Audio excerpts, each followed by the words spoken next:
Hello friends, good morning. आप सभी का स्वागत है मेरे यूट्यूब चैनल में। जैसा कि हम सभी लोग पढ़ रहे थे रीजनिंग, जिसमें मैं आप सभी लोगों को बता रहा था वेन डायग्राम या वेन आरेख के बारे में। इससे संबंधित 2-4 प्रश्न मैंने पिछले वीडियो में आपको समझाया था कि किस तरीके से वेन आरेख से संबंधित प्रश्नों को हल किया जाता है। आज के वीडियो में मैं कुछ और प्रश्न इस टॉपिक से रिलेटेड ही मैं आपको बताने वाला हूँ, समझाने वाला हूँ। सीजी व्यापम के 2012 से लेकर 2020 तक के जितने भी एग्ज़ाम हुए हैं उन प्रश्नों में वेन आरेख से जो भी प्रश्न आए हैं उन सभी प्रश्नों को आज की वीडियो में हल करेंगे। तो वीडियो पर बने रहिएगा। लेकिन वीडियो शुरू करने से पहले आपसे मेरी छोटी सी रिक्वेस्ट है, यदि आपने मेरे चैनल को सब्सक्राइब नहीं किया है तो सब्सक्राइब कर लें, ताकि आपको ऐसे ही वीडियो मिलती रहे और आप बेहतरीन तरीके से कॉम्पिटिटिव एग्ज़ाम की तैयारी कर पाएँ। तो चलिए शुरू करते हैं। तो यहाँ पर आप देख पा रहे होंगे, है ना, ये फर्स्ट प्रश्न है। इस प्रश्न को ध्यानपूर्वक समझना है ना। तो इसमें क्या क्या चीज़ है यहाँ से देखिए। पहला चीज़ है कि ये जो त्रिभुज है वो क्या बता रहा है, शिक्षित युवा को बता रहा है, और जो वृत्त है वो बेरोजगार युवा को बता रहा है, और जो चतुर्भुज है वो ग्रामीण युवा को बता रहा है। प्रश्न पूछा जा रहा है वहाँ से शुरू करना है आपको। जैसे प्रश्न इसमें क्या पूछा है, सबसे पहले शिक्षित, है ना, सबसे पहले क्या पूछ रहा है, शिक्षित। तो शिक्षित कौन सा बता रहा है, त्रिभुज। शिक्षित की यदि हम बात करें तो शिक्षित कौन कौन है, एक तो ई है, एफ है, और क्या है यहाँ पर सी और बी है। ये चारों क्या हैं, शिक्षित हैं। उसके बाद बोल रहा है रोजगार युक्त। तो बेरोजगार इसमें से कौन कौन है, सर्कल में या वृत्त में कौन कौन सा आ रहा है, यहाँ पर देखो जी रोजगार युक्त है, ई सी डी। तो इसमें से यदि आप देखेंगे तो रोजगार युक्त बोल रहा है, तो इसमें से यदि हम कहें तो आपका जो सी है ये तो कट जाएगा क्योंकि ये बेरोजगार है ना। उसी तरीके से यदि हम बात करें तो एफ भी क्या हो जाएगा, कट जाएगा, क्योंकि ये क्या है, ये बेरोजगार है। तो बचा क्या, ई और बी बचा। अब आगे क्या बोल रहा है, ई और बी ये रोजगार मतलब इनको रोजगार मिला हुआ है। आगे बोल रहा है ग्रामीण, है ना। तो ई और बी में ग्रामीण कौन सा है, यहाँ से देखो ई और बी की यदि हम बात करें तो चतुर्भुज जो है ग्रामीण युवा को बताता है। तो ई और बी की यदि हम बात करें तो बी ही केवल जो है क्या है, ग्रामीण युवक है। तो इसका उत्तर क्या हो जाएगा, बी हो जाएगा। ठीक है, तो इस तरीके से प्रश्नों को क्या करते हैं हम लोग, सॉल्व करते हैं। आगे प्रश्न पर आ जाते हैं, अगले प्रश्न पर, और समझ में आएगा, है ना। चलिए इस प्रश्न को देखते हैं, है ना। ये थोड़ा सा नीचे कर लेता हूँ मैं इसको। अब देखो यहाँ पर जो त्रिभुज है वो छात्राओं को दर्शाता है, वर्ग खिलाड़ियों को, और वृत्त प्रशिक्षकों को दर्शाता है। ठीक है, प्रश्न क्या पूछ रहा है, सबसे पहले खिलाड़ी, है ना। तो खिलाड़ी जो हैं, खिलाड़ी कौन सा भाग दर्शा रहा है, वर्ग। तो वर्ग दर्शा रहा है। तो वर्ग में खिलाड़ी कौन कौन से हैं, बी है, डी है, ई है और सी, है ना, ये खिलाड़ी हैं।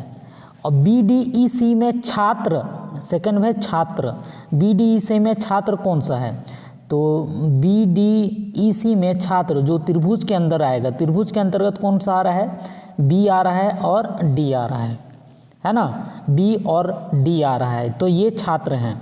उसके बाद बोल रहा है जो प्रशिक्षक ना हो, तो बी और डी जो है, प्रशिक्षक कौन सा है, वृत्त जो है प्रशिक्षक को दर्शा रहा है। तो डी तो क्या हो जाएगा, ये ट्रेनर हो जाएगा, प्रशिक्षक हो जाएगा। तो डी इसके अंतर्गत नहीं आएगा, है ना। तो सही इसका जवाब क्या हो जाएगा, बी। बी ऐसा है जो कि खिलाड़ी भी है, फिर छात्र भी है, और वो प्रशिक्षक नहीं है। ठीक है, तो इसका उत्तर क्या हो जाएगा, बी हो जाएगा। उसके बाद अगले प्रश्न पर आते हैं। अब यहाँ पर देखो है ना, यहाँ पर देखिए ये प्रश्न कैसे हल होगा। यहाँ पर जो चित्र दिया हुआ है, इस चित्र को ध्यानपूर्वक देखिएगा तो आपको समझ में आएगा कि दो चित्रों में आने वाले अंकों का जोड़ क्या होगा, यहाँ पर देखना है। तो सबसे पहले जो एक ही चित्र में आ रहा है उसको पहले कैंसिल करते हैं। जैसे 8 एक ही चित्र में है, ये कैंसिल हो जाएगा, है ना, 8 कैंसिल हो जाएगा।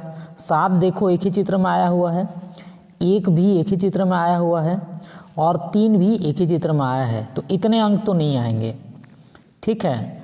अब इसके बाद 2 की यदि हम बात करें तो 2 त्रिभुज में भी आया है और सर्कल में भी आया है, तो 2 इसमें लेना है।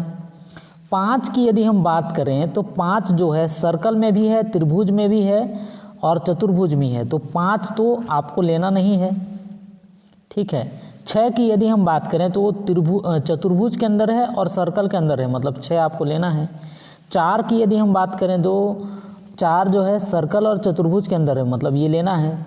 इनका अंकों का जोड़ निकालना है। 6 2 8 8 4 12, तो इसका उत्तर क्या हो जाएगा, 12 हो जाएगा, है ना। इसका उत्तर क्या हो जाएगा, 12 हो जाएगा। जैसा प्रश्न पूछता है उसी के हिसाब से सॉल्व करना है। अगले प्रश्न पर आते हैं, यहाँ पर है ना, यहाँ पूछ रहा है आयत जो है चित्रकार को दर्शाता है और जो वृत्त है वो खिलाड़ी को और त्रिभुज चिकित्सक को दर्शाता है। तो प्रश्न के हिसाब से अपने को चलना है ना।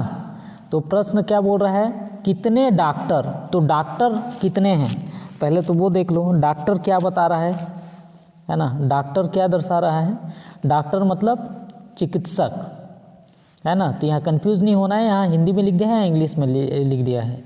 तो त्रिभुज जो है चिकित्सक को बता रहा है, तो यहाँ पर देखो चिकित्सक मतलब त्रिभुज के अंदर कितने अंक हैं, 4 भी है, 27 भी है, 3 भी है और 8 भी है, मतलब ये सभी क्या है, डॉक्टर हैं। अब इसके बाद बोल रहा है जो ना खिलाड़ी हैं, है ना, जो ना खिलाड़ी हैं, मतलब खिलाड़ी क्या बता रहा है, वृत्त बता रहा है। तो वृत्त के अंदर जो भी आएगा वो इसमें से नहीं होना चाहिए। तो वृत्त के अंदर अंतर्गत क्या आ रहा है, देखो 3 तो नहीं होगा क्योंकि ये खिलाड़ी है, फिर 4 भी नहीं होगा क्योंकि ये खिलाड़ी है ना। 27 और 8 ये दोनों में से हो सकता है। अगला देखते हैं, ना ही चित्रकार है, तो 27 और 8 जो है कौन से खाने में नहीं आना चाहिए, आयत में नहीं आना चाहिए। तो आयत में आ जा रहा है, 8 आ जा रहा है और बचा क्या, केवल 27 बचा। तो इस तरीके से 27 जो है क्या है, उत्तर सही है। ये डॉक्टर है और ना ही ये खिलाड़ी मतलब वृत्त के अंतर्गत आता है और ना ही चित्रकार मतलब चतुर्भुज के अंतर्गत आता है, जो 27 है वो, है ना, केवल वो क्या है, त्रिभुज के अंतर्गत आता है। तो इसका उत्तर क्या हो जाएगा, 27 हो जाएगा, ठीक है। अगले प्रश्न पर आते हैं, है ना, इसको देख लीजिए। सरकारी कर्मचारी अशिक्षित ग्रामीण पुरुषों की एक सूचक संख्या यहाँ से बताना है। तो सबसे पहले यहाँ पर देखो, है ना, प्रश्न थोड़ा सा नीचे कर लेता हूँ मैं, ये है ना, सरकारी कर्मचारी। तो सरकारी कर्मचारी जो है ये त्रिभुज बता रहा है, तो त्रिभुज यदि बता रहा है सरकारी कर्मचारी, तो यहाँ से सबसे पहले क्या क्या है, सरकारी कर्मचारी में कौन कौन है, 2 है, 6 है, 4 है, एक है, 7 और कितना है यहाँ पर 5। ये सभी क्या है, सरकारी कर्मचारी हैं जो त्रिभुज के अंतर्गत है। अशिक्षित मतलब इनमें से शिक्षित कौन कौन है, तो शिक्षित कौन सा बता रहा है, आपका ये चतुर्भुज बता रहा है, ये वाला, है ना। तो इनमें से आप शिक्षित छांट लीजिए जो चतुर्भुज के अंतर्गत आ रहा है। तो 4 जो है शिक्षित है, 5 भी क्या है, शिक्षित है, तो ये कट जाएगा, है ना। और 2 1 6 7 में से कोई हो सकता है ना। अब उसके बाद ग्रामीण बोल रहा है, तो ग्रामीण मतलब इस सर्कल के अंतर्गत जो आएगा, वो शहरी होगा, है ना। तो 2 6 एक साथ में शहरी कौन कौन से हैं? तो 1 शहरी है ना, 7 भी क्या है? शहरी है ना, और 2 और 6 जो है क्या है? ग्रामीण है। उसके बाद पुरुष बोल रहा है, तो 2 और 6 में पुरुष कौन सा है ना। 2 और 6 की यदि हम बात करें, है ना, 2 और 6 की यदि हम बात करें तो 6 जो है पुरुष, मतलब ये बड़े वाले जो आयत के अंतर्गत आ रहा है, तो 6 क्या है? पुरुष है। तो इसका उत्तर क्या हो जाएगा? 6, है ना। 6 क्या है? सरकारी कर्मचारी भी है, देख लो, त्रिभुज के अंतर्गत आया है। अशिक्षित है क्योंकि वर्ग के अंतर्गत नहीं आ रहा है। ग्रामीण है क्योंकि शहरी सर्कल के अंतर्गत नहीं आ रहा है।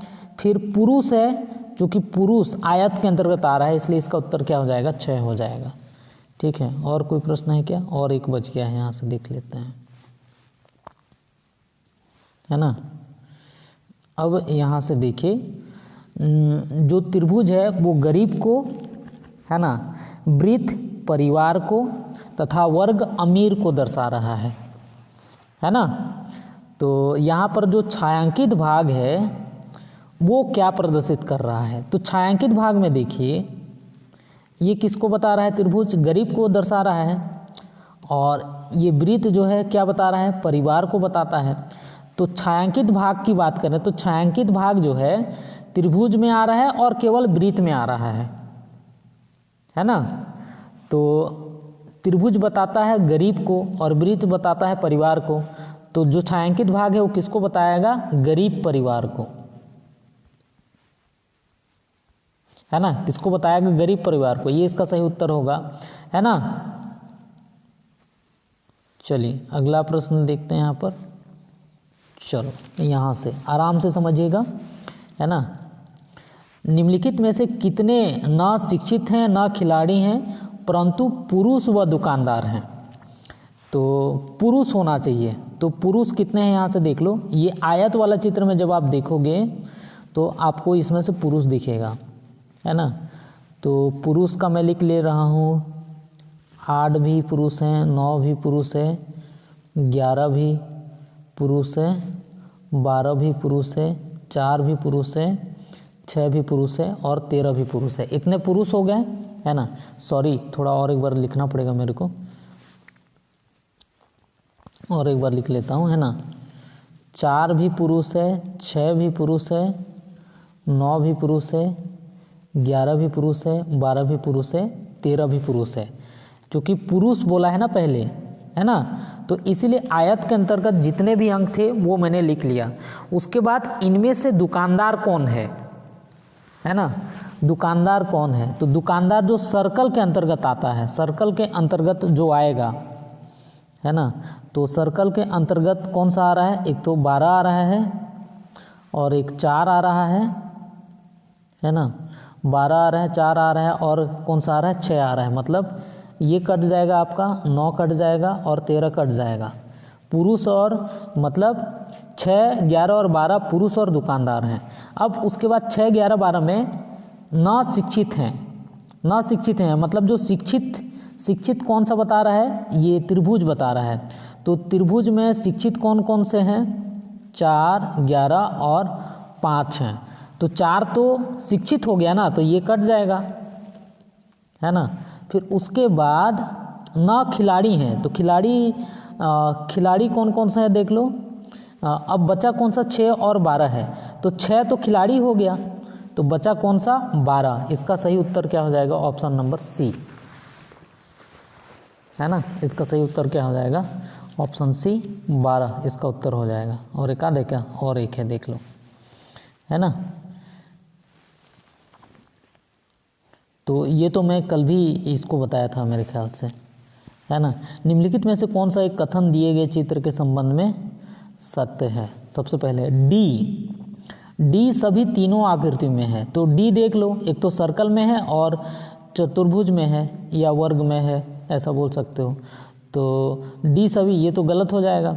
ई और एफ सभी 3 आकृति में है। ई की बात करें तो ई जो है त्रिभुज में भी है, वर्ग में भी है और सर्कल में भी है, लेकिन एफ की यदि हम बात करें तो दो चित्र में है, तो ये भी गलत हो जाएगा। ई और डी केवल दो आकृति में है, तो डी तो दो आकृति में है, ये तो सही है, लेकिन ई जो है तीन आकृति में है, तो ये भी गलत हो जाएगा। एफ केवल दो आकृति में, बिल्कुल सही। तो इसका सही उत्तर क्या हो जाएगा? Option number D. तो इस तरीके से मैंने वेन आरेख का एक टाइप जो है कंप्लीट किया और इतने सारे प्रश्न जो है मैंने आपको बताए, है ना। यदि ये जो वीडियो आपको अच्छा लगा, समझ में आया, तो इसको लाइक करना बिल्कुल ना भूलें और अधिक से अधिक लोगों तक इस वीडियो को शेयर करना ना भूलें। धन्यवाद।